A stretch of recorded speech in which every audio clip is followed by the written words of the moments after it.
Hello so guys welcome to my YouTube channel. आज चाहिँ मैले यस्तो लाइटर बिग्रेकै गरेकोले एउटा जुगाड निकालेको छु। यस्तो लाइटरलाई चाहिँ कसरी नबिग्रिने खालको बनाउने भनेर, त्यसको लागि चाहिँ तपाईले चाहिँ यस्तो एउटा लाइटर हैन, यस्तो ट्याक गर्ने नै चाहिँ यस्तो घुमाउने चाहिँ हुँदैन। अनि यस्तैलाई नै मैले काटेर यतिमा काट्नुपर्छ अनि यताको फाल्ने, यताको मात्रै युज हुन्छ।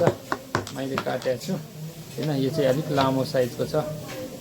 यसरी काटेको छु, टुप्पामा काटेको छु अनि यो भित्रको सबै निकालेको छु। भित्र चाहिँ यस्तो हुन्छ हैन, यो भित्र चाहिँ यस्तो हुन्छ, यस्तो भित्र चाहिँ यो हुन्छ। यो छोटोमा चाहिँ यति मात्रै हुन्छ, यति मात्रै हुन्छ छोटोमा चाहिँ हैन, यति हुन्छ छोटोमा चाहिँ। अनि लामो लाइटरमा चाहिँ यो पनि जोड्या हुन्छ, अर्को पनि यसरी जोड्या हुन्छ। अनि यसरी काट्ने अनि यहाँनिर पल पार्ने साइडमा। त्यसपछि यो लाइटर यसरी ठ्याक्क छिराउनको लागि यो गोलो हुँदा चाहिँ छिर्दैन अनि यस्तो चेप्टो बनाउने।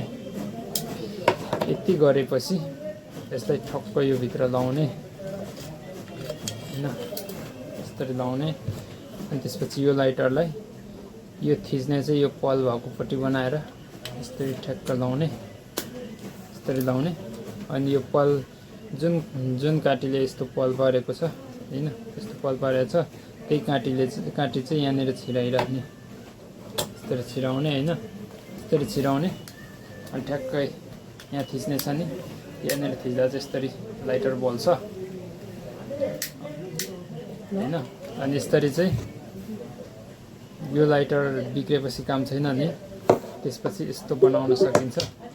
अनि यो चाहिँ लाइटर तेल सकेपछि फेरि अर्को लाइटर चेन्ज गर्ने अनि फेरि चलाउने। यो भिडियोलाई अन्तिमसम्म हेरेर साथ दिनुभएको लागि तपाईहरुलाई धन्यवाद। र तपाईहरु मेरो च्यानलमा फर्स्ट टाइम हुनुहुन्छ अथवा सब्स्क्राइब गर्नुभएको छैन भने प्लिज सब्स्क्राइब गरेर सपोर्ट गरिदिनु होला।